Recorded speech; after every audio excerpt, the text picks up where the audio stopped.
안녕하세요. 인천 스카이동물 메디컬센터 원장 문종선입니다. 반려동물을 키우시다 보면서 시시콜콜한 궁금증이 생기는 경우가 종종 있습니다. 반려동물의 건강에 대한 이야기는 아무래도 전문가의 조언을 참고하시는 게 도움이 많이 된다고 생각합니다. 오늘 이야기할 첫 번째 주제는 반려동물 건강검진에 관한 이야기입니다. 종별, 개체별 차이를 고려해야 하겠지만은 선천적인 유전 질환을 갖고 있지 않다는 전제 하에서 통상 8살에서 10살 사이를 노년기에 접어들기 전 생애 전환기라고 말씀을 드립니다. 이 시기에 진행하는 반려동물 건강검진의 의의는 노화에 의해 발생할 가능성이 있거나 아니면 이미 발생한 질환에 대해서 대비하는 것이라고 생각하시면 됩니다. 건강검진을 하기 전 원장님의 진료 팁이 있나요? 건강검진을 할 때 저도 환자를 처음 보니까 전 조금 들어올 때 약간 관상을 좀 봐요. 보면 어느 쪽 보여요. 그래서 친근감이 좀 많은 친구인지 소심한 아이인지, 아무래도 와가지고 막 냄새 맡고 호기심 있게 막 탐색하고 하는 친구들은 아무래도 검사하기가 조금 편하거든요. 얘기 쓰다듬어 가면서 보호자님께 이제 말씀을 붙이는 거예요. 뭐 얘기는 했었던 적이 있나요? 밥 어떤 거 먹나요? 하면서 저는 이제 이런 걸 하고 있는 거예요. 여기 림프절도 한번 이렇게 만져보고, 그 다음 털도 한번 쓸어보고, 진동이 있는지 한번 또 느끼고, 그런 식으로 어느 정도는 보호자님 앞에서 이 아이에 대한 제가 가지고 갈 수 있는 정보는 다 가지고 가서 진료를 하죠.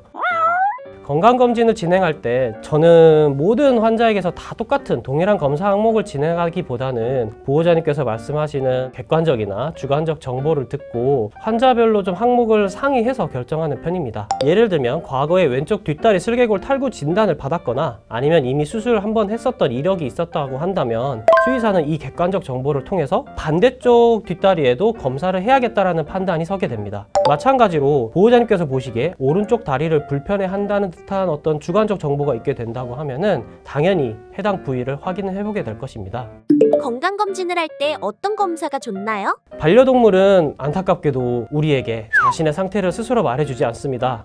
그래서 실시하는 검사의 항목이 많으면 많을수록 사실 환자의 정보를 알아내기에 매우 용이한 건 사실입니다. 따라서 정말 무의미한 검사는 사실상 있을 수가 없다고 생각을 합니다. 하지만 노령 환자라고 하면은 반드시 검사를 해봐야 되는 항목들은 있습니다. 바로 심장과 콩팥에 관련된 지표들입니다. 수의사마다 물론 이제 중요시하는 관점이 다를 수는 있긴 하겠지만은 저는 노령기 환자의 건강은 심장과 콩팥이 결정한다고 생각합니다. 신체의 전반적인 기능 저하는 혈액순환 문제로 인해서 실질 장기로 흘러 들어가는 혈류량 감소로부터 시작이 될 수밖에 없습니다. 심장과 콩팥 두 기관은 혈액을 매개체로 긴밀하게 연결이 되어 있기 때문에 어느 한쪽에서 문제가 나타났을 때에는 다른 반대쪽에서도 빠르게 악영향이 나타난다고 할 수 있겠습니다.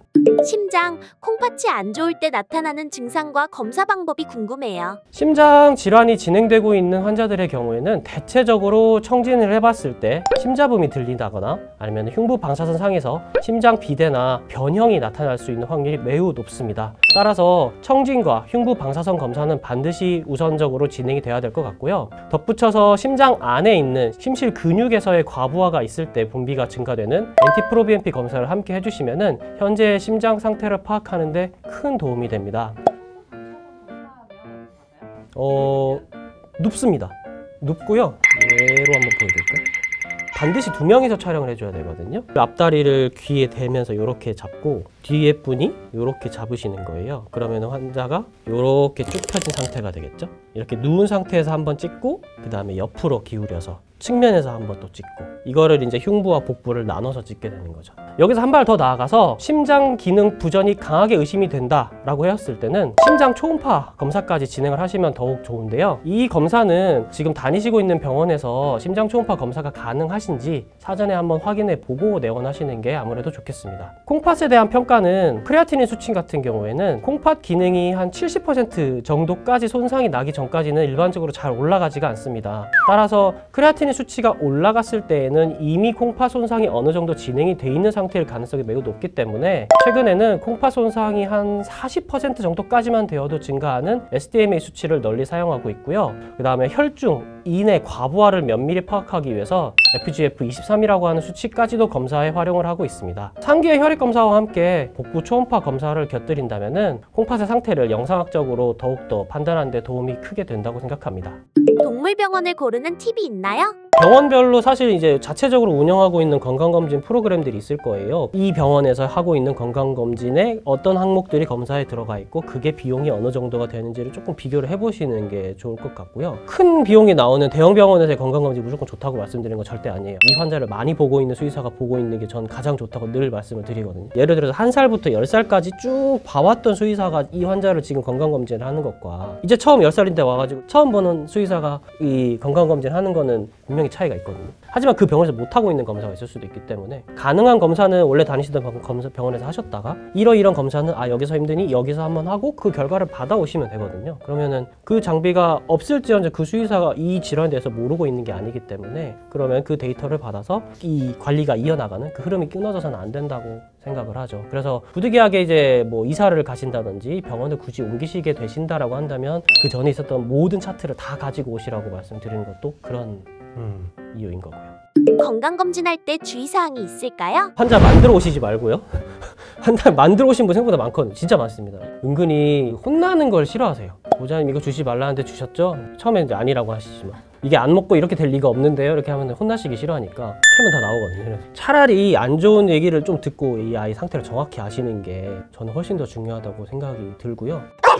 검사 당일에는 위를 조금 비워주시는 게 좋으니까 금식은 해도 된다라고 말씀을 드리는데 3, 4일 전부터 갑자기 절식을 시켜가면서 이렇게 안 관리하셨는데 마치 관리해 오셨던 것처럼 만들어 오시는 분들이 계시거든요. 사실 그렇게 받아내는 검사 결과는 큰 의미가 없잖아요. 그날 정도, 검사하는 당일 정도는 금식을 말씀을 드리고 이 아이가 원래 해왔었던 걸 완전히 다 틀어버리는 그런 생활 습관으로 만들어서 오시는 건 저는 추천드리지는 않습니다. 질환의 치료는 진단으로부터 시작한다고 생각합니다. 노령성 질환을 예측하기 위해서는 제가 말씀드린 검사 외에도 간 담독의 검사라든지 호르몬 검사 등 권해드릴 수 있는 항목은 굉장히 많습니다. 하지만 생애 전환기 건강검진을 목적으로 병원에 내원하셨을 때에는 최소한 이러이러한 점들은 확인을 꼭 하셨으면 좋겠다 싶은 항목들을 우선적으로 추려서 말씀드린 것이라고 이해해 주셨으면 좋겠습니다. 지금까지 헬스조선 멍멍냥냥 건강검진 편 원장 문종선이었습니다.